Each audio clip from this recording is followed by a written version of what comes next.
Aktres na si Rob Ginto, pinag-uusapan ngayon dahil sa karanasan sa isang taping o shooting na kung saan ay pinagsamantalahan ito.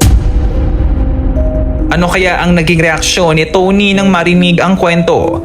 Para sa kabuuang ulat, alamin natin ang buong detalye.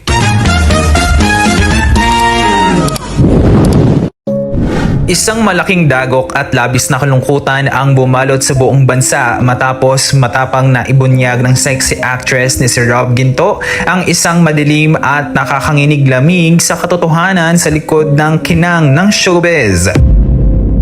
Sa kanyang naging panayam kay Tony Gonzaga sa Tony Talks noong July 6, gumuho ang mundo ng mga manonood ng emosyonal niyang isinalaysay ang isang insidente ng pananamantala mismo sa loob ng isang movie set.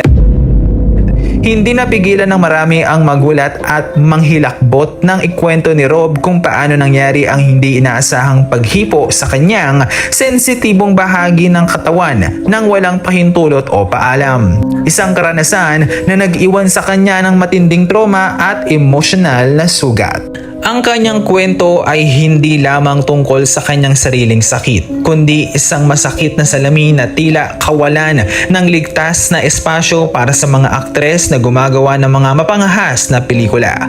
Ang kumpirmasyong ito mula mismo sa biktima ay nagdulot ng malawakang panawagan sa internet para sa hustisya at mas mahigpit na proteksyon sa mga artista. Habang marami ang patuloy na nagluluksap sa modernong panahon tulad ngayon, ay tila may puwang pa rin ang ganitong uri ng pang-aabuso sa likod ng kamera.